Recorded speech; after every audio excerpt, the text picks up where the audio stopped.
kelebihan dan kelapangan di antara kamu bersumpah bahwa mereka tidak akan memberi bantuan kepada kaum kerabatnya, orang-orang yang miskin dan orang-orang yang hijrah di jalan Allah, dan hendaklah mereka memaafkan dan berlapang dada. Apakah kamu tidak ingin bahwa Allah mengampunimu? Dan Allah itu Maha Pengampun lagi Maha Penyayang. Al-Quran Surat An-Nur ayat 22. Pada tahun ke-6 Hijriah telah terjadi pertempuran yang dikenal dengan Ghazwah Bani Mustalik. Ini pada tahun 6 Hijriah pernah terjadi pertempuran yang dikenal dengan Ghazwah Bani Mustalik. Aisyah radhiyallahu anha ummahatul mukminin juga ikut serta dalam peperang itu bersama Rasulullah sallallahu alaihi wasallam. Tetapi unta yang dinaikinya berbeda dengan yang lainnya, karena di atas unta yang dikendarai Aisyah radhiyallahu anha dipasang tandu dan dia duduk di dalamnya. Jika waktu berangkat hampir tiba, beberapa orang yang mengangkat tandu tersebut kemudian mengikatnya di atas unta. Badan ummahatul mukminin Aisyah radhiyallahu anha sangat ringan sehingga orang-orang yang mengangkat tandu tersebut tidak dapat merasakan bahwa di dalam tandu itu ada orangnya. Apalagi jika tandu itu diangkat oleh 4 orang bersama-sama. Sebagaimana biasanya, kafilah tentu akan berhenti di satu tempat untuk beristirahat. Pada saat melanjutkan perjalanan, orang-orang pun mengikat tandu tersebut di atas unta. Padahal pada waktu itu ummahatul mukminin Aisyah radhiyallahu anha sedang pergi untuk buang hajat. Ketika kembali dia baru sadar bahwasanya kalung yang dikenakannya tidak ada. Ketika dia mencari kalungnya, ternyata kafilah telah berjalan melanjutkan perjalanan. Ketika dia tinggal seorang diri dalam hutan, itu terfikir olehnya jika di tengah perjalanan nanti Rasulullah SAW mengetahui bahwa dia tidak ada dalam rombongan, beliau Rasulullah SAW tentu akan mengutus orang ke tempat itu untuk mencarinya. Maka dia duduk di sana menunggunya, dan karena kantuk menyerangnya dia pun tertidur. Karena amal baiknya, Allah Subhanahu wa Ta'ala telah memasukkan ketenangan di dalam hatinya. Hari ini apabila ada seorang wanita sendirian di dalam hutan pada malam hari, dia bukan saja tidak dapat tidur, tetapi akan menangis dan menjerit sepanjang suntuk karena ketakutan. Safwan bin Mu'attal radhiyallahu anhu adalah seorang sahabat yang bertakwa. Dia berjalan di belakang kafilah untuk mengurusi barang-barang yang tercecer di jalan. Pada waktu subuh ketika dia di tempat itu, dia melihat seseorang yang tergeletak.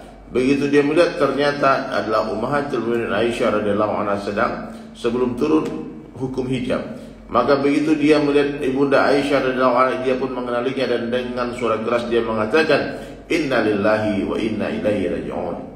Mendengar suara itu, Aisyah radhiyallahu anha lalu terbangun kemudian menutupi wajahnya. Lalu Safwan radhiyallahu mendudukkan untanya dan Aisyah radhiyallahu anha duduk di atas unta itu. Kemudian Safwan radhiyallahu memegang kendali unta dan menuntunnya. Selanjutnya menyusul kafilah. Melihat peristiwa itu, Abdullah bin Ubay yang menjadi pemimpin orang-orang munafik dan sangat keras dalam memusuhi orang-orang Islam, memperoleh kesempatan untuk membuat tuduhan kepada ibunda Aisyah radhiyallahu anha, dan dia menyebarkan fitnah tersebut dengan gencarnya. Ternyata ada beberapa orang Islam yang mengikuti Abdullah bin Ubay dalam menyebarkan fitnah itu. Atas kehendak Allah Subhanahu wa Ta'ala, pergunjingan itu telah berjalan selama 1 bulan, dan fitnah itu telah tersebar di tengah-tengah sahabat. Sedangkan wahyu mengenai kesucian ibunda Aisyah radhiyallahu anha belum diturunkan oleh Allah. Peristiwa ini benar-benar menyebabkan Rasulullah SAW dan kaum muslimin bersedih hati. Betapa besar beban kesedihan yang harus beliau tanggung. Maka Rasulullah SAW bermusyawarah dengan kaum laki-laki dan kaum wanita untuk menyelidiki kenyataan yang sesungguhnya. Namun demikian tidak diperoleh jalan keluar dan persoalan yang dihadapi tersebut.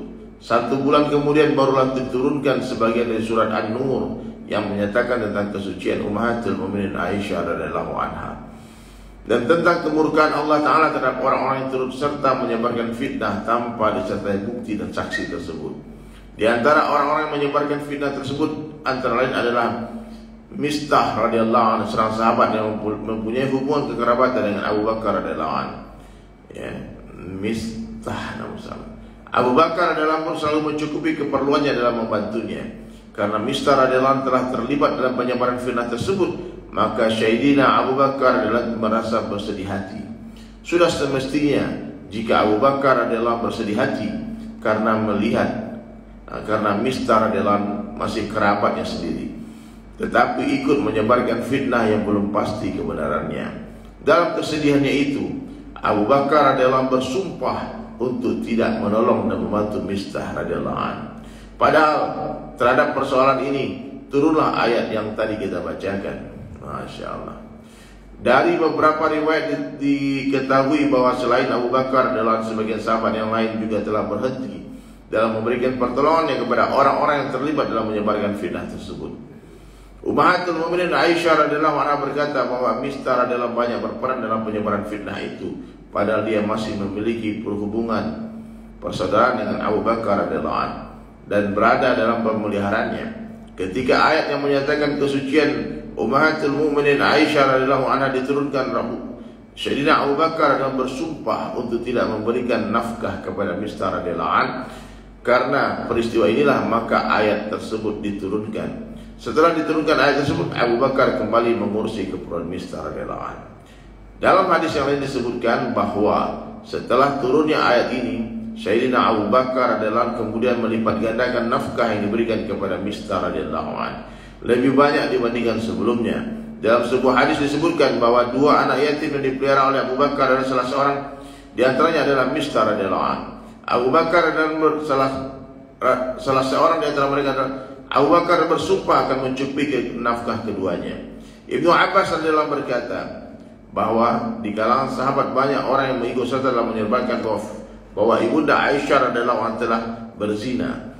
Karena itulah banyak sekali para sahabat radhiyallahu anhu di antaranya adalah Abu Bakar yang bersumpah untuk tidak memberikan nafkah kepada orang-orang yang terlibat dalam penyebarluasan fitnah tersebut. Itulah sebabnya ayat ini diturunkan. Orang yang mempunyai kelebihan dan kelapangan janganlah bersumpah untuk tidak menghubungkan tali silaturahmi dan tidak membelanjakan harta sebagaimana yang selalu dia belanjakan. Ditulis dalam kitab Durrul Mansur. Betapa besar mujahadah yang dilakukan Sayyidina Abu Bakar radhiyallahu anhu, yaitu ketika ada seseorang menyebarluaskan fitnah, berita palsu mengenai putrinya yang tercinta, dia justru menolong orang tersebut 2 kali daripada sebelumnya. Membalas kejahatan dengan kebaikan. Tak boleh bersumpah, pokoknya aku tak bantu lagi nih. Kita bisa nafkahin saudara kita, adik kita, teman kita, tetangga kita yang miskin. Tiba-tiba dia berbuat jahat, lalu kita bersumpah, pokoknya aku gak akan bantu dia lagi sampai mati. Ya, turun ayat itu. Ayat ke-19. Baik teman-teman sekalian yang ada di rumah, kita sekarang sedang membaca ta'lim kitab kitab Fadilah Sedekah Solo Hadirai Jim, Masya Allah. Kitab Fadilah Sedekah. Alhamdulillah. Siapa aja nih yang hadir di sini nih? Allahu Akbar, Masya Allah. Dengarkan baik-baik ya. Kalian di rumah duduk dengan tawajuh, seakan-akan kalian duduk di majelis langsung di depan kita. Ya, Masya Allah. Pada malam hari lambung mereka jauh dari tempat tidur, sedangkan mereka berdoa kepada Tuhannya dengan rasa takut dan harap, dan mereka menafkahkan sebagian dari rezeki yang kami berikan kepada mereka. Seorang pun tidak mengetahui apa yang disembunyikan untuk mereka, yaitu macam-macam nikmat yang menyedapkan pandangan mata sebagai balasan apa yang telah mereka kerjakan. Surat As-Sajdah ayat 16-17. Keterangan, ada 2 pendapat di antara ulama mengenai penafsiran dalam malam hari melambung mereka jauh dari tempat tidur. Maksudnya apa? Adalah antara waktu maghrib dan isya. Banyak sekali hadis-hadis yang menguatkan pendapat ini. Anas radhiyallahu anhu berkata, ayat suci ini turun mengenai kami. Kami adalah sekelompok orang Ansar. Setelah maghrib kami tidak pulang ke rumah sehingga waktu isya bersama Rasulullah SAW. Karena perbuatan inilah maka ayat suci ini diturunkan. Dalam kelompok yang lain, dalam kelompok yang Masya Allah ya. Jadi sahabat Ansar mengatakan ini ayat gara-gara kami. Dalam riwayat yang lain yang juga diriwayatkan oleh Anas radhiyallahu anhu bahwa sekelompok sahabat Muhajirin setelah salat maghrib hingga isya biasa mengerjakan salat sunnah sehingga karena perbuatan mereka itu maka ayat suci tersebut diturunkan. Sayyidina Bilal radhiyallahu anhu berkata, saya selalu duduk dalam setelah sholat maghrib hingga isya, sedangkan sekelompok sahabat radhiyallahu anhu yang lain mengerjakan sholat yang lainnya. Karena peristiwa itulah maka ayat tersebut diturunkan. Diriwayatkan juga dari Abdullah bin Isa radhiyallahu anhu bahwa sekelompok sahabat Ansar selalu mengerjakan sholat antara maghrib dan isya, sehingga karena peristiwa inilah maka ayat ini diturunkan. Maksudnya adalah sholat tahajud. Inilah maka ayat ini diturunkan. Maksudnya sholat tahajud. Mu'az radhiyallahu anhu meriwayatkan sabda Nabi SAW bahwa maksudnya adalah bangun malam tahajud. Dalam sebuah hadis yang diriwayatkan dari Mujahid radhiyallahu anhu disebutkan bahwa ketika Rasulullah SAW berkata tentang bangun pada malam hari, air mata terus mengalir dari mata beliau. Lalu beliau membaca ayat suci ini. Abdullah bin Mas'ud radhiyallahu anhu berkata bahwa di dalam Taurat dituliskan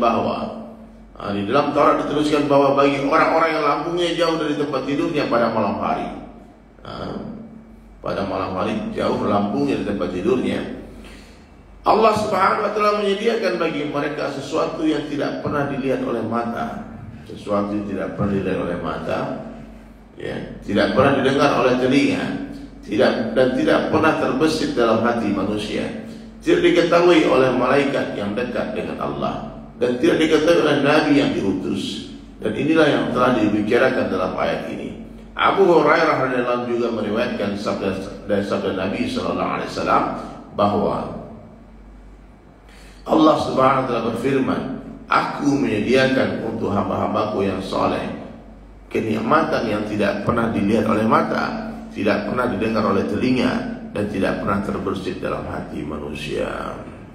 Dalam kitab Riyadhus Shalihin, Raudhur Rahayin, dalam kitab Raudhur Rahayin banyak disebutkan tentang kisah orang-orang yang menghabiskan seluruh malamnya untuk menangis dan mengingat Allah. Ya, dalam kitab Raudhur Rahayin banyak disebutkan tentang kisah orang-orang yang menghabiskan seluruh malamnya untuk menangis dan mengingat Allah.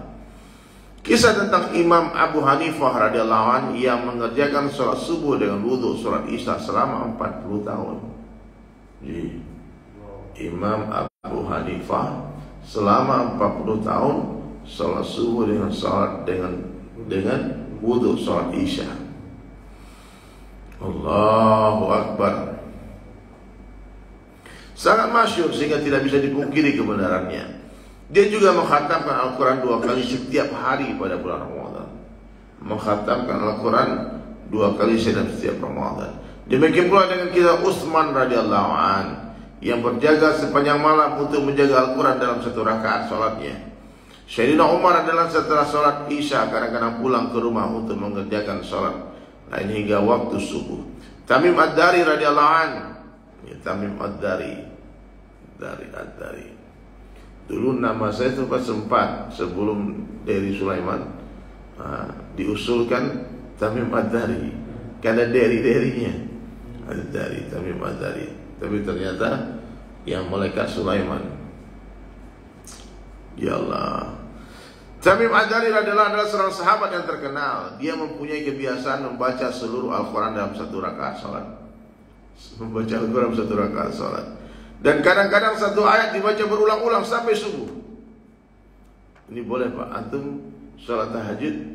Ini teman-teman di rumah ya, sholat tahajud ayatnya sampai subuh. Ihdinas siratal mustaqim, ihdinas siratal mustaqim, sampai subuh satu ayat ulang-ulang.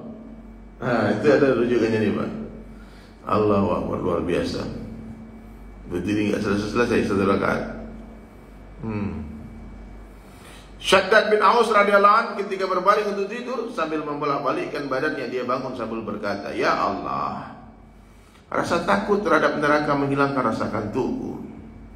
Ya Allah, rasa takut terhadap neraka menghilangkan rasa kantukku. Dari mana kalimat ini keluar? Kemudian dia berdiri mengerjakan sholat hingga subuh. Umair radhiyallahu anhu setiap hari mengerjakan sholat sunnah 1000 rakaat dan bertasbih 100.000 kali. Pak, teman-teman, kalau orang mau mendengar cerita ini bukan dengan pandangan iman, tidak masuk akal. Gimana sholat 1000 rakaat satu malam, satu hari? Gimana dia beristighfar 100.000 rakaat? Ini yang saya cerita kemarin tentang keberkahan waktu. Keberkahan waktu. Bisa saja waktu untuk satu orang itu berkah. Dia sudah baca 5 juz, pas dilihat ternyata baru 15 menit. Waktu itu Allah berkahi. Ya teman-teman semua ya, kalian tahu ketika Ashabul Kahfi tertidur di dalam gua. Ashabul Kahfi tertidur di dalam gua. Umur mereka 17 tahun, 18 tahun. Mereka remaja lagi ganteng-gantengnya. Kemudian mereka bertujuh itu tidur dalam gua, satu ekor anjing di luar menjaga gua tadi, kitmir. Lalu anjing tadi pun duduk ya, menjaga pintu gua tadi. Allah Ta'ala tidurkan mereka semua. Tidurlah 7 orang ini. Waktu di luar gua berjalan 309 tahun. Sementara waktu di dalam gua terhenti waktu itu. Jadi ketika Ashabul Kahfi terbangun, itu mereka nggak tua berubah, Pak. Mereka terbangun seperti orang baru tidur beberapa jam saja. Nah, dia baru belanja, duitnya dibawa ke pasar, tiba-tiba asbab duit itu, orang-orang berteriak, oh ini pencuri ini. Ini uang antik, uang 300 tahun lalu dia pegang. Ya Pak, nggak laku uang ini uang lama. Dia katakan ini uang kami. Tapi di mereka pun heran Pak. Pas keluar dari gua ini pemandangan berubah. Gedung-gedung yang dulu nggak ada. Rumah-rumah dulu nggak ada. Pasar dulu nggak ada. Di mana kita terbangun ini? Itu hebatnya Allah. Jadi Allah Subhanahu wa Ta'ala ini hadirin mulia, kalau berkehendak apa saja yang dikehendaki Allah pasti akan terjadi. Pasti akan terjadi. Apa saja yang Allah kehendaki tidak terjadi, tidak akan terjadi. La ilaha illallah. Ini seorang Umair radhiyallahu anhu setiap hari mengerjakan salat sunnah 1000 rakaat dan bertasbih subhanallah 100.000 rakaat. 100.000 kali. Uwais Al-Qarni rahmatullah alaihi adalah seorang tabi'in yang terkenal. Ya, Rasulullah SAW telah memuji dirinya dan mendorong orang-orang untuk minta doa kepada Uwais Al-Qarni radhiyallahu rahmatullah alaihi. Pada suatu malam dia berkata, malam ini adalah malam untuk rukuku. Malam ini adalah malam untuk rukuku. Kemudian dia melakukan ruku sepanjang malam. Pada malam lain dia berkata, malam ini adalah malam untuk sujudku. Lalu dia pun sujud dan tak bangkit sampai subuh. Sujud sepanjang malam. Kemudian dia menghabiskan seluruh malamnya untuk bersujud. Ini kisah ini ditulis dalam kitab Iqamatul Hujjah. Ada dalam kitab Iqamatul Hujjah. Di samping itu masih banyak kisah-kisah lainnya tentang orang-orang yang menghabiskan seluruh malamnya untuk mengingat Allah Subhanahu wa Ta'ala dan kerinduan mereka kepada zat yang mereka cintai, sehingga tidak mungkin untuk memuat semuanya di dalam kitab ini. Mereka adalah orang-orang yang sesungguhnya tidak sangat layak untuk disebut dalam syair di bawah ini. Menangis pada malam hari untuk mengingat kekasih adalah pekerjaan kami. Menangis di malam hari untuk mengingat kekasih adalah pekerjaan kami. Tenggelam dalam memikirkan kekasih adalah tidur kami. Subhanallah. Menangis pada malam hari untuk mengingat kekasih adalah pekerjaan kami. Coba ditulis di kolom komentar nih teman-teman. Menangis pada malam hari untuk mengingat sang kekasih adalah pekerjaan kami. Jadi orang beriman itu kerjanya apa Pak? Di siang hari berkeringat, di malam hari menangis. Siang hari berkeringat untuk dakwah, malam hari menangis memohon hidayah. Menangis pada malam hari untuk mengingat kekasih adalah pekerjaan kami. Tenggelam dalam memikirkan kekasih adalah tidur kami. Allah. Tenggelam dalam memikirkan kekasih adalah tidur kami. Menangis pada malam hari untuk mengingat kekasih adalah pekerjaan kami. Tenggelam dalam memikirkan kekasih adalah tidur kami. Allahu Akbar. Betapa beruntungnya seandainya Allah Subhanahu wa taala memberikan sedikit naungannya dan semangat mereka kepada hamba yang kotor ini. Ya Allah, ini yang menuliskan Maulana Zakaria Al-Kadalawi setelah dia tuliskan cerita orang-orang saleh dan dia berdoa. Betapa beruntungnya seandainya Allah Subhanahu wa taala memberikan sedikit naungannya dan semangat mereka kepada hamba yang kotor ini. Ya, menangis pada malam hari adalah untuk mengingat kekasih adalah pekerjaan kami. Tenggelam dalam memikirkan kekasih adalah tidur kami. Ya. Menangis pada malam hari untuk mengingat kekasih adalah pekerjaan kami. Tenggelam dalam memikirkan kekasih adalah tidur kami. Allah, Allah, Allah.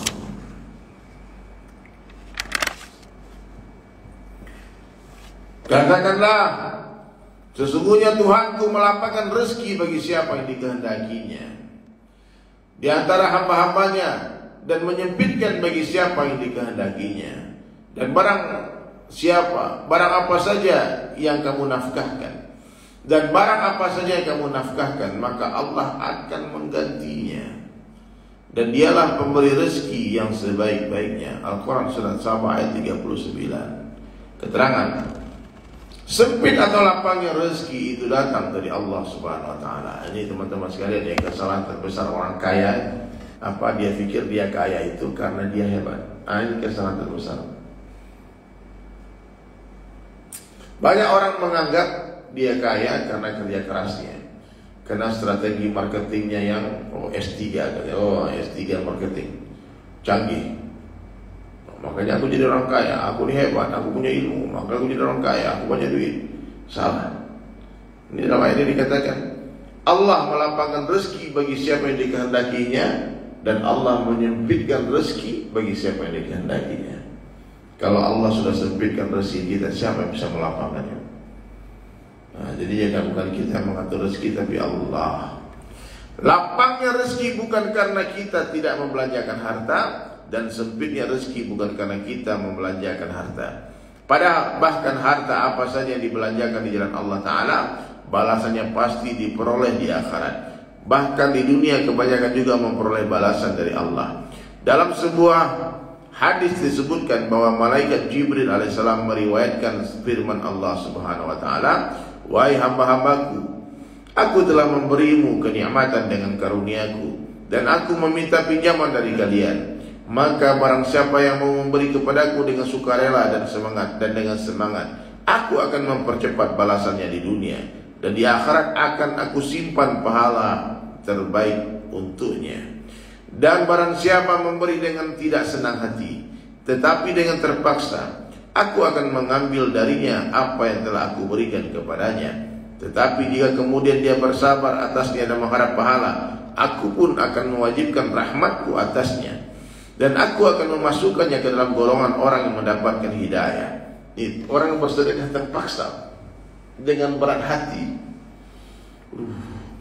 Terpaksa dia sedekah, tapi dia bersabar. Kata Allah pun, orang ini pun akan aku kelompokkan, aku berikan hidayahku. Allah, dan aku akan mengizinkan kepadanya untuk melihatku nanti di syurga. Kata Umar, ini orang pelit, orang berat hati bersedekahnya dapat kemuliaan. Betapa besar karunia Allah Subhanahu wa taala, bahkan ketika seseorang memberi dengan tidak senang hati, tetapi kemudian dia bersabar ketika harta itu diambil dengan paksaan, maka Allah Subhanahu wa taala akan memberikan pahala kepadanya. Padahal jika dia memberikannya tanpa memberikannya dengan kerelaan hati, Allah Subhanahu wa taala tidak akan mengambil kembali kenikmatan yang telah diberikan kepadanya. Padahal jika dia memberikannya tanpa kerelaan hati, Allah Ta'ala tidak akan mengambil kembali kenikmatan yang telah diberikan kepadanya. Lalu bagaimana dengan pahalanya? Betapa luas kasih sayang Allah Subhanahu wa Ta'ala kepada hambanya.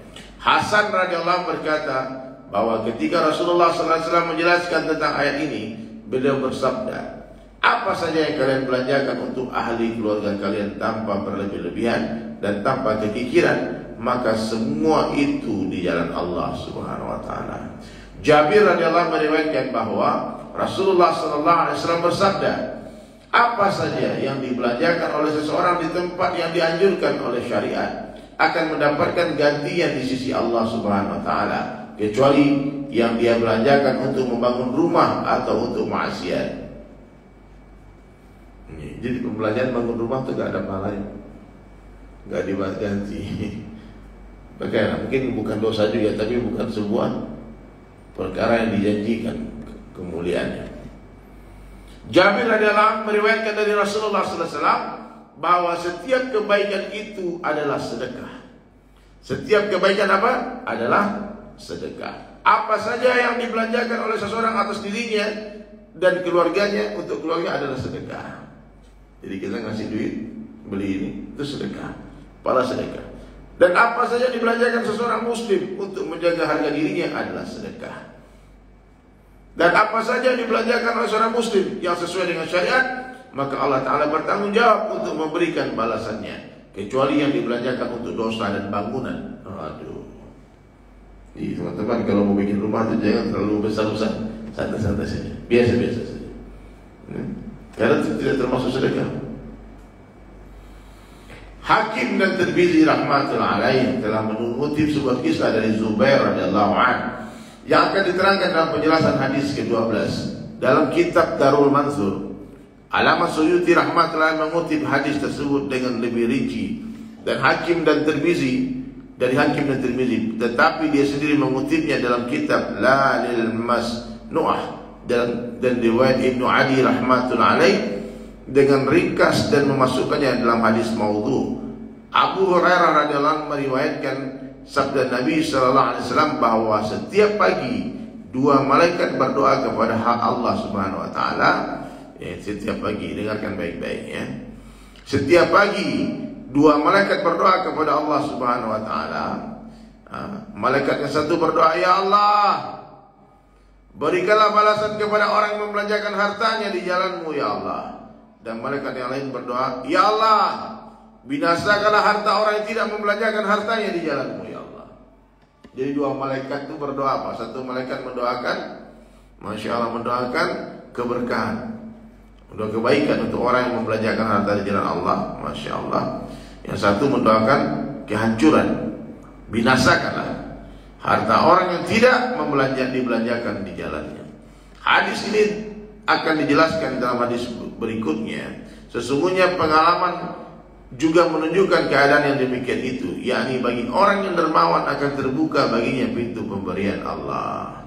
Orang yang dermawan itu akan terbuka baginya pintu pemberian dari Allah. Sedangkan bagi orang yang bakhil, orang yang pelit dan terus menumpuk hartanya, kebanyakan akan turun bala dari langit, misalnya sakit, kecurian dan sebagainya, yang akan menghabiskan harta kekayaannya yang telah dikumpulkannya selama bertahun-tahun. Harta tersebut akan habis dalam beberapa hari saja. Saya sudah punya teman pengalaman itu 40 tahun berdagang, 40 tahun siang dan malam berdagang. Ya, tiba-tiba sakitnya langka lagi, dan dia berobat baru beberapa bulan berobat, dan dia menangis bercerita ketika kita jenguk. Dia bilang, harta yang kukumpulkan 40 tahun habis dalam beberapa bulan. Untuk apa? Untuk berobat. Nauzubillah min dzalik. Allah, entah apa itu kesalahan kita hari ini, teman-teman sekalian ya. Hari ini orang kalau sakit dia mau bayar. Orang kalau sakit dia mau ngasih duitnya, mau mengeluarkan harta yang berapa banyak pun hartanya. Tapi ketika sehat nggak ada orang mau membayar kesehatan. Ya, kenapa kita nggak mau membayar kesehatan? Kenapa kita maunya membayar penyakit? Nah, maka berenunglah Pak, untuk supaya harta kita tidak habis sia-sia. Maka sekarang saatnya kita belanjakan ya Allah. Dapat doanya malaikat. Allahu Akbar. Dan seandainya dengan berbekal amal soleh yang lainnya atau baiknya niat, sehingga tidak perlu untuk menghabiskan hartanya, maka anaknya yang nakal akan menghabiskan dalam beberapa bulan saja. Allah, ini bukan cerita dongeng, Pak. Betul, sehatnya sampai mati. Sampai mati nggak sakit-sakit, kumpul harta.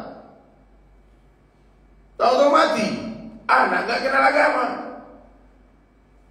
anak nggak soleh, anak nggak soleha. Apa yang terjadi? Hartanya dihabiskan dalam hitungan hari saja, berjudi dan sebagainya. Allahu Akbar. Maka anaknya yang nakal akan menghabiskan dalam beberapa bulan saja harta kekayaan ayahnya yang dikumpulkan sepanjang hayatnya. Asma rahmatullah alaiha berkata, Rasulullah sallallahu alaihi wasallam bersabda kepadaku, perbanyaklah membelanjakan harta. Jangan dihitung-hitung, karena Allah subhanahu wa ta'ala juga akan memberimu dengan dihitung-hitung. Ini bagus ya Pak. Kalau kita membelanjakan harta dengan dihitung-hitung, bersedekah dengan dihitung-hitung, maka Allah akan memberi kita dengan dihitung-hitung, sedikit maksudnya. Dan jangan disimpan, nanti Allah Ta'ala pun akan menyimpan darimu, tidak memberimu. Maka belanjakanlah semampumu. Masya Allah, Masya Allah. Waalaikumsalam warahmatullahi wabarakatuh. Ya. Ketika Rasulullah SAW mendatangi Bilal radhiyallahu anhu, di sisinya terdapat tumpukan buah kurma. Lalu Rasulullah SAW bersabda, apa ini wahai Bilal? Bilal pun menjawab, kurma ini disimpan untuk keperluan mendatang ya Rasulullah. Rasulullah SAW bersabda, apakah kamu tidak takut melihat asapnya neraka Jahannam wahai Bilal?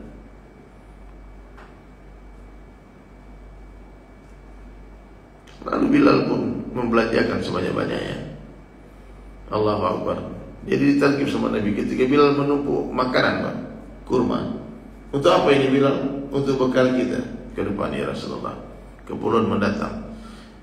Allahu Akbar. Apakah kamu tidak takut melihat asapnya neraka wahai Jahannam? Wahai Bilal, belanjakanlah sebanyak-banyaknya dan janganlah takut akan berkurangnya pemberian dari pemilik arsy. Allahu Akbar. Perbanyaklah membelanjakan harta, jangan hitung-hitung. Nanti Allah memberi rezeki dengan hitung-hitung. Allahu Akbar.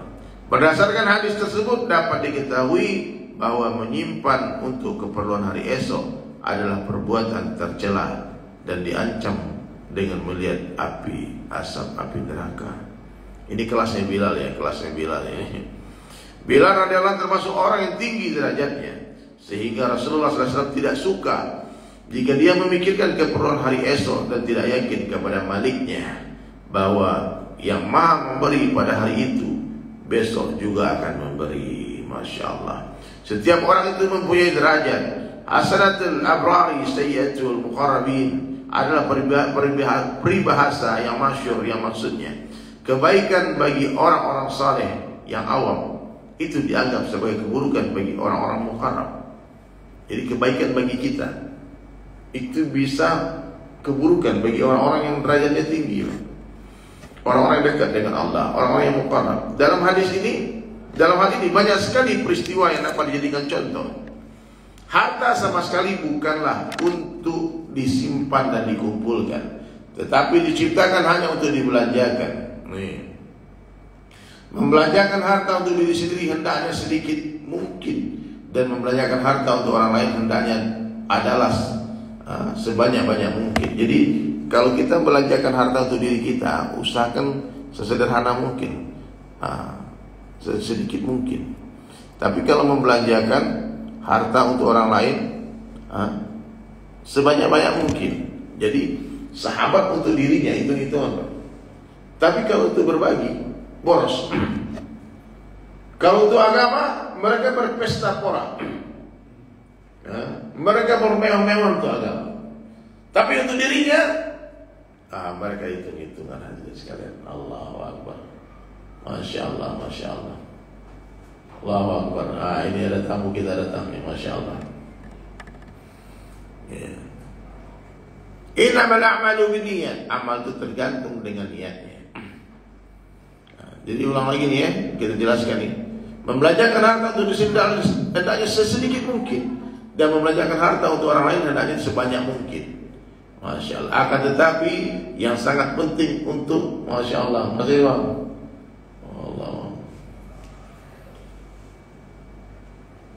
Akan tetapi yang sangat penting untuk diperhatikan adalah bahwa di sisi Allah Subhanahu wa taala asas dari setiap amal adalah niat. Innamal a'malu binniyat. Amal itu tergantung dengan niat. Hadis ini merupakan hadis yang masyhur. Jika niatnya benar-benar karena Allah Subhanahu wa taala, maka menafkahi diri sendiri, anak istri, saudara dan orang lain pasti akan mendatangkan keberkahan dan balasan yang baik. Tetapi jika niatnya untuk mencari kemasyhuran dan kehormatan atau untuk tujuan yang lain, maka kebaikan itu akan terhapus dan dosa yang akan diperoleh. Dalam keadaan seperti itu, keberkahan tidak akan bisa dinikmati. Ya betul, ini kitab Fadilah Sedekah. Ini teman-teman ya, kita dianjurkan oleh para masyayikh membaca kitab ta'lim ini setiap hari di rumah. Fadilah amal, Fadilah sedekah, muntakab hadis. Ya. Baik, ayat ke-21. Sesungguhnya orang-orang yang selalu membaca kitab Allah, mendirikan salat dan menafkahkan sebagian rezeki yang kami anugerahkan kepada mereka dengan diam-diam dan terang-terangan. Mereka itu mengharap perniagaan yang tidak akan merugi. Allahu Akbar. Agar Allah Subhanahu wa taala menyempurnakan kepada mereka pahala mereka dan menambah kepada mereka dari karunia-Nya. Sesungguhnya Allah Maha Pengampun lagi Maha Mensyukuri. Quran surat Fatir 29:30. Keterangan Qatadah rahmatul alaihi berkata bahwa yang dimaksud perniagaan yang tidak akan rugi adalah surga dan yang tidak rusak selamanya dan tidak akan hancur, dan yang dimaksud menambah kepada mereka dari karunia-Nya adalah sebagaimana yang dinyatakan dalam Al-Quran dalam kitab Durrul Mansur. Adapun yang diisyaratkan oleh Qatadah rahmatullah alaih adalah ayat yang terdapat dalam surat Qaf, ayat artinya bagi mereka para penghuni surga akan mendapatkan apa yang mereka kehendaki, dan selain itu dari sisiku ada tambahan lagi bagi mereka yang aku karuniakan kepada mereka. Qaf 35. Mengenai tafsir ayat ini banyak sekali perkara-perkara yang indah yang disebutkan dalam beberapa hadis yang perlu dijelaskan dengan panjang lebar. Di antaranya yang paling berharga adalah memperoleh ridho Allah Subhanahu wa taala dan dapat melihat Allah Subhanahu wa taala. Berulang kali yang hanya akan didapatkan oleh orang-orang yang beruntung saja. Kekayaan yang sangat banyak itu diperoleh hanya dengan usaha yang sedikit, yang tidak perlu menanggung kesusahan, yaitu jika membelanjakan harta sebanyak-banyaknya di jalan Allah, mendirikan sholat, membaca Al-Quran sebanyak-banyaknya. Sedangkan perkara-perkara tersebut juga menyenangkan di dunia.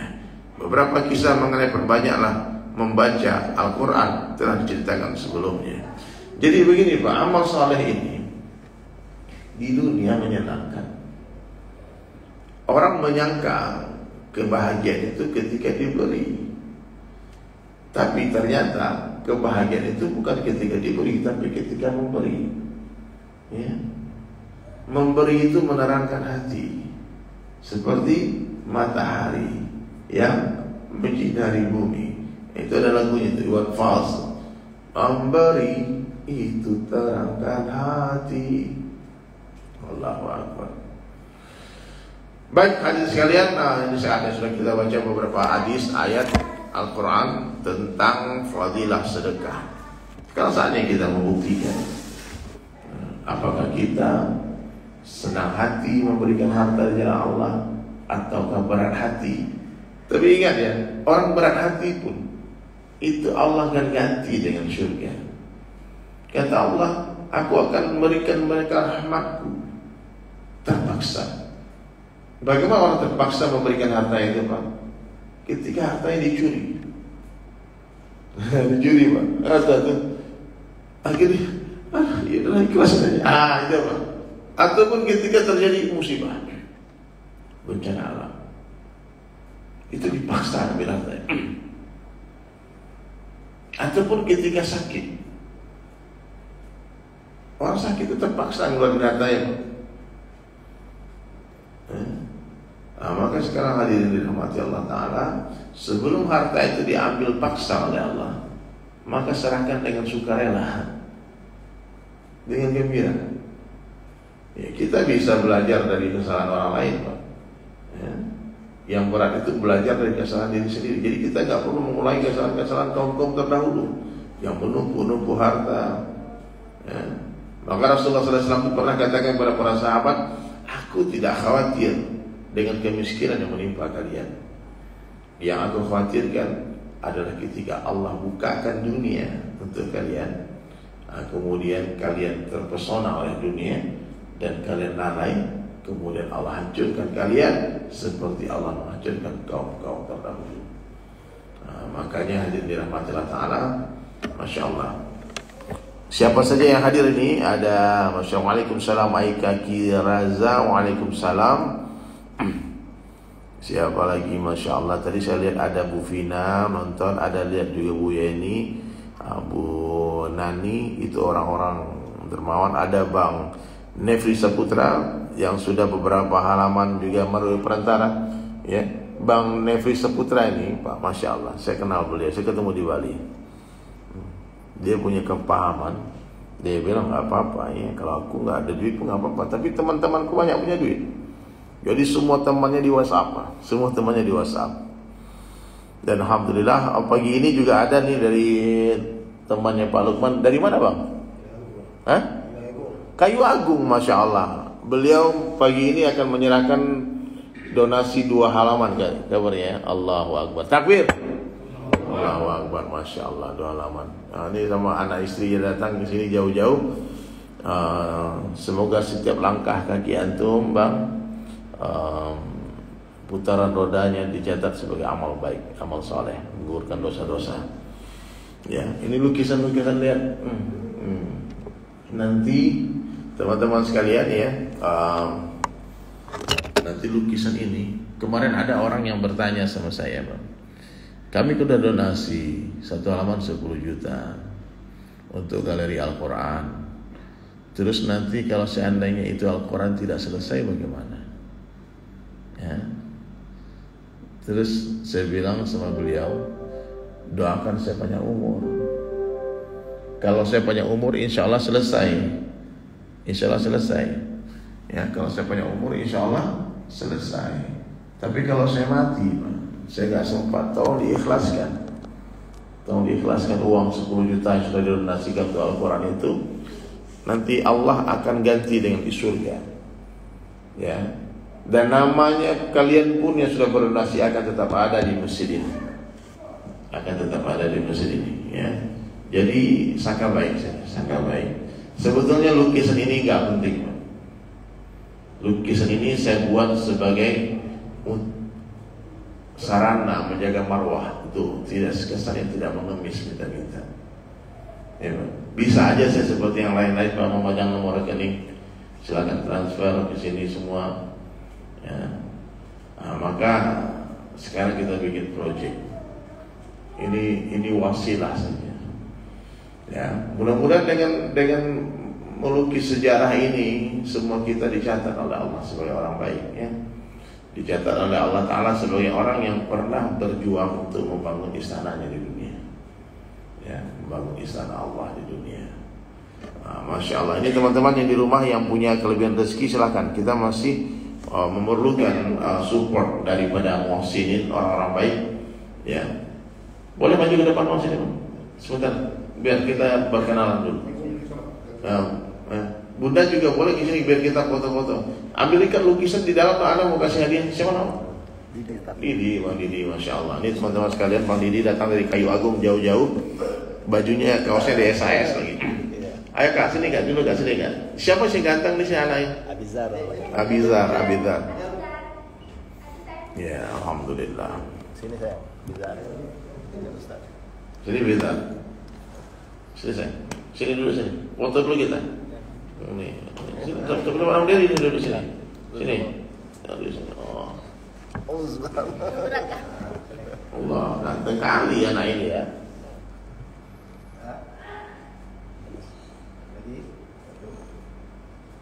Dong.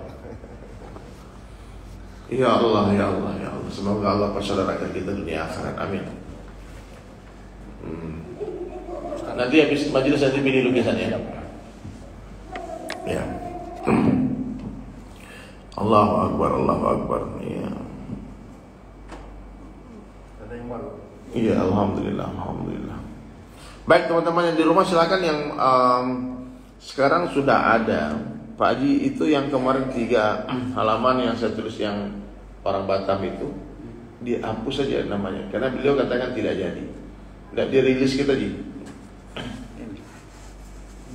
Oh, bukan ya. Oh, ini lukisan. Bang Didi mau lukisan yang besar apa yang kecil?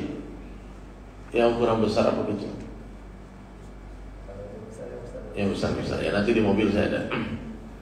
Ya. Allahu Akbar, Allahu Akbar. Ya. Tinggalnya di ini ya, di Kayu Agung ya. Wow, dari Kayu sini, dari Kayu Agung ke sini. Allahu Akbar, makasih banyak datang jauh-jauh. Baik, alhamdulillah. Teman-teman sekalian yang mau donasi kepada untuk Masjid Baitur Rahman silakan kalian transferkan donasi terbaik. Allahu Akbar. Fadli Ustaz bantu doa maghfirah 4 bulan masuk malas sama Bang Sadam. Masya Allah. Sadam Jos Dai Jos. Boleh. Ada yang mau bertanya silakan bertanya. Siapa saja nih yang mau live bareng dengan saya silakan. Kita lihat kadang-kadang ada guru-guru kita yang ngintip-ngintip. Nanti kita ajak mereka untuk join live bersama. Allahu Akbar.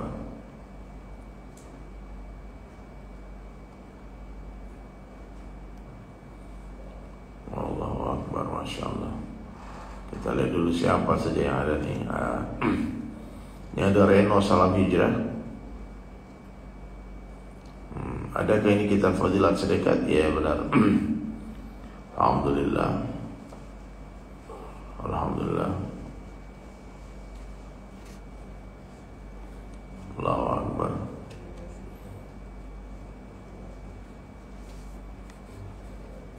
Baik, ada satu cerita saya akan Masya Allah. Di kitab Fadilat Sedekah ini coba dengar baik-baik ya. Ada satu kisah. Di sebuah kota hiduplah seorang laki-laki pemabuk. Masya Allah. Nadine Al-Rahmadani Temboro hadir, Masya Allah. Temboro. Di sebuah kota hiduplah seorang laki-laki pemabuk. Pada suatu hari dia mengadakan pesta bersama teman-temannya. Semua teman-temannya duduk menunggu minuman yang akan dihidangkan. Ketika itu dia memberi uang sebesar 4 dinar kepada hamba saya laki-lakinya untuk membeli buah-buah di pasar. Sebelum minuman dihidangkan. Dalam perjalanan ke pasar, hamba sahaya tadi berjumpa dengan Syekh Mansur bin Amr Basri rahmatullahi alaihi yang sedang mengadakan pertemuan dengan para muridnya. Syekh tersebut mendorong para hadirin untuk menyedekahkan 4 dinar kepada fakir miskin yang sangat memerlukan. Dia berkata, barang siapa memberi 4 dinar kepada fakir miskin, aku akan memberinya 4 doa. Allahu Akbar. Aku akan memberinya 4 doa. Ajib-ajib nih. Jadi hamba saya lagi pergi beli buah, dikasih duit 4 dinar. 4 dinar itu berapa ya uang? 1 dinar berapa? Mana nih yang dirham dinar? Lumayan banyak duitnya itu. Subhanallah. Maka aku akan berinya 4 doa. Mendengar perkataan tersebut, hamba saya itu pun memberikan 4 dinar kepada orang miskin. Ya, kemudian Syekh Mansur bin Amr Basri rahmatullahi berkata, sebutkan 4 permohonanmu. Hamba saya itu pun berkata, aku memiliki seorang tuan, aku ingin bebas darinya. Doanya keren banget. Aku ingin bebas darinya. Mansur rahmatullahi pun berdoa kepada Allah, ya Allah, kabulkanlah permohonan hamba saya. Doakan. Kemudian Syekh Mansur berkata lagi, apa keinginanmu yang kedua? Hamba tersebut berkata, saya ingin agar Allah membayar uang 4 dinar itu yang saya berikan. Saya ingin uang saya berikan itu dibalikin lagi sama Allah. Allah keren, pinter banget nih. Allahu Akbar. Syekh Mansur pun mendoakannya. Kemudian Syekh Mansur rahmatullah berkata, apa keinginanmu yang ketiga? Hamba saya berkata, saya ingin agar majikan saya diberi hidayah oleh Allah untuk bertaubat. Dan Allah menerima taubatnya. Syekh Mansur berdoa kepada Allah, ya Allah, kabulkan keinginan hamba ini. Apa keinginanmu selanjutnya? Hamba tersebut berkata, yang terakhir, saya ingin Allah mengampuni diri saya, majikan saya, engkau dan semua hadir di majelis ini. Syekh Mansur rahmatullah alaih pun berdoa kepada Allah agar menganugerahkan ampunan bagi mereka semua. Setelah itu hamba saya tersebut pulang kepada majikannya dengan tangan kosong. Dalam perjalanan pulang, dia merasa khawatir jangan-jangan dia akan mendapatkan hukuman cambuk dari majikannya. Setiba di rumah, majikannya sedang menunggu dan berkata, mengapa kamu sangat lama di pasar? Hamba saya laki-laki itu menceritakan seluruh kejadian yang baru saja dia alami kepada majikannya.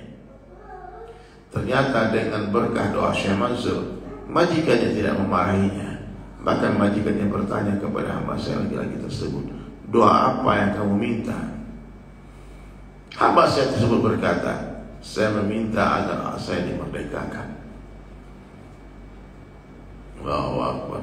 Majikannya langsung berkata, aku telah memerdekakanmu. Lantas doa apa yang kedua yang kau minta? Hamba saya tadi pun menjawab, saya ingin mendapat ganti dari dinar ini yang saya sedekahkan tadi. Majikannya pun berkata, aku memberikan kepadamu 4.000 dinar sekarang juga. Dia sedekah 4 dinar diganti 4.000 dinar.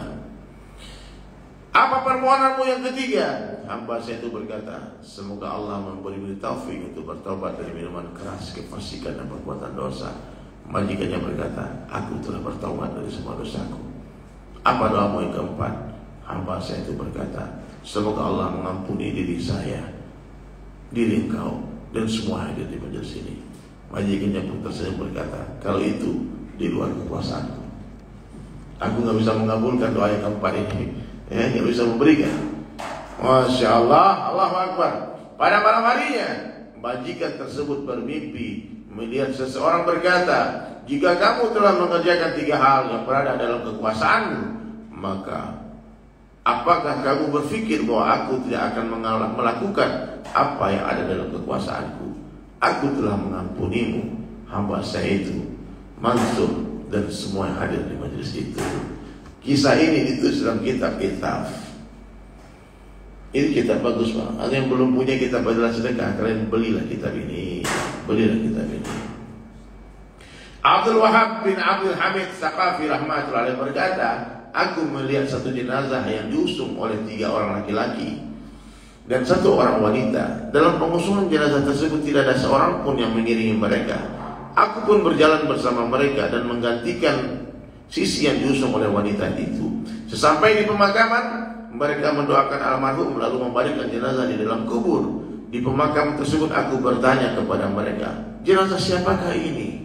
Wanita itu berkata, ini adalah jenazah anakku. Aku bertanya, apakah tidak ada laki-laki lain di kampungmu ini? Dia berkata, banyak. Tapi mereka tidak mau menyelesaikan jenazah anakku karena mereka menganggapnya hina. Aku bertanya, apa yang menyebabkan mereka menghinakan? Dia berkata, ia adalah seorang mukhaddis, laki-laki yang bertingkah laku sebagai perempuan. Anaknya banci, bencong. Aku sangat kasihan kepada wanita itu. Kemudian aku membawanya ke rumahku. Lalu aku memberikannya kepadanya dirham, pakaian dan gandum. Pada malam harinya, aku bermimpi melihat seseorang yang tampan memakai baju putih yang sangat indah datang kepadaku. Lalu bertanya, siapakah engkau? Dia berkata, aku adalah mukhaddis yang engkau kebumikan hari ini. Aku telah mendapat rahmat dari Allah karena mereka telah menganggapku hina. Ini ada adab juga nih kepada teman-teman mukhaddis. Jangan langsung menghina, oh neraka jahanam kamu benci bencong. Bukan begitu. Ternyata ujian kita ini berbeda-beda. Ada orang diuji dengan seperti itu, ada diuji dengan seperti ini, ada macam-macam. Allahu Akbar, Allahu Akbar. Maka hari ini teman-teman sekalian, Masya Allah, saatnya kita ambil bagian Jangan sampai nanti 604 halaman sudah ada namanya, lalu kalian baru pengen, aku pengen dong ikut juga. Oh, sudah tertutup. Nah, mumpung masih ada kesempatan, Masya Allah, Bobby Usman, my brother. Ini yang saya ceritakan hari-hari Pak, ketika live. Orang Jerman yang ganteng, yang datang menemui saya di restoran di Praia, yang jadi orang Islam sekarang. Ya. Waalaikumsalam, Masya Allah, Habibi. Waalaikumsalam, Masya Allah. If you have time, let's go live 5 minutes. If you have time, if you okay, if not, just pray, just make comment. Jadi teman-teman sekalian, ini sosial media jangan diremehkan. Sosial media, sudah berapa banyak orang dapat hidayah asal sosial media. Sudah berapa banyak orang dapat hidayah di Facebook, orang dapat hidayah di Instagram, orang dapat hidayah di kajian Zoom, orang dapat hidayah di mana? Di mana-mana tempat. Ini asbab hidayah, dan sekarang buktinya. Melalui Instagram kita bisa bertatap muka meskipun secara virtual. Masya Allah. Mana where is Bobby? Ini siapa nih yang pengen live? Adit Marley. Boleh yang berapa orang? 3 orang live dengan saya begini. Random saja. Jadi kita nggak tahu siapa yang hadir di sini.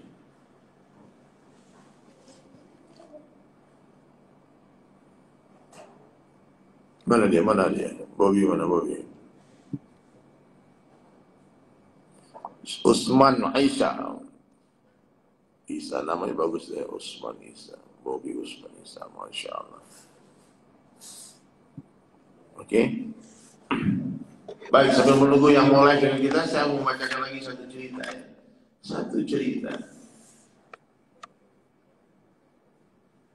Ya.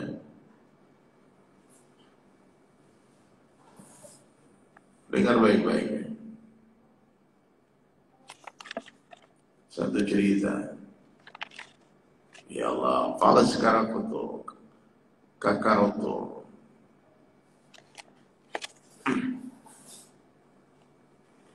Allah. Sa'id bin Khalid Umawi rahmatullah alaih adalah orang yang kaya raya di Arab yang kekayaan tidak tertandingi waktu itu. Dia mempunyai kebiasaan memberikan apa yang dimilikinya kepada peminta-peminta yang datang kepadanya.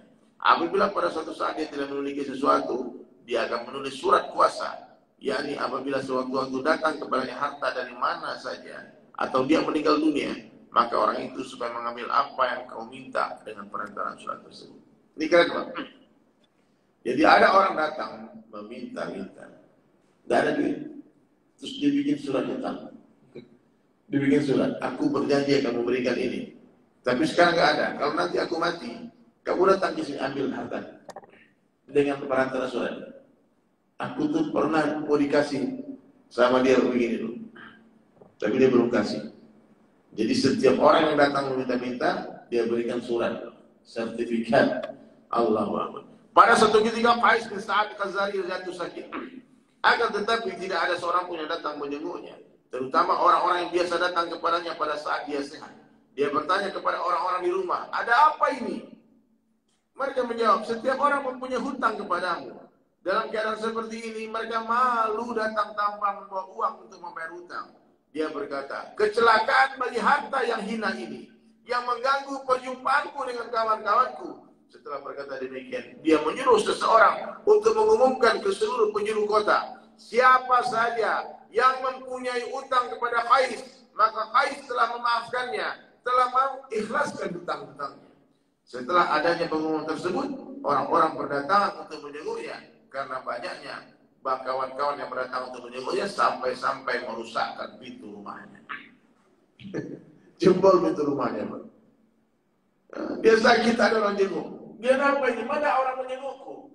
Kata orang rumahnya, mereka tak ada yang berani datang ke sini karena malu punya hutang. Dia katakan, terhinalah harta. Gara-gara itu telah membuat hubunganku rusak dengan teman-temanku. Abdul Malik bin Marwan bertanya kepada Asma bin Kharijah rahmatullah alaihi, telah terdengar olehku sebagian kebiasaan baikmu, beritahukanlah kepadaku bagian amalmu sehari-hari. Ia meminta maaf dan berkata, dari mana amalanku bisa baik? Kebiasaan orang lain banyak yang lebih baik daripada amalanku. Bertanyalah kepada mereka. Akan tetapi setelah sedikit dipaksa dan bersumpah, Asma bin Kharijah rahmatullah mengatakan bahwa beliau selalu menjaga 3 hal. Pertama, aku tidak pernah menjulurkan kakiku ke arah seseorang yang sedang duduk. Oh, ini penting nih Pak amalan. Nih kayaknya lagi tidur. Kedua, ketika aku memasak makanan, aku mengundang orang-orang untuk makan. Nah, yang ketiga, aku menganggap mereka lebih banyak berbuat baik kepadaku daripada aku yang berbuat baik kepada mereka. Ketiga, kalau ada orang yang meminta kepadaku, aku anggap apa yang aku berikan kepadanya tidak banyak. Jadi dikasih orang, dia minta maaf. Mana Usman? Usman, I miss you so much. Mana dia? Hah? Udah gak live lagi? Udah?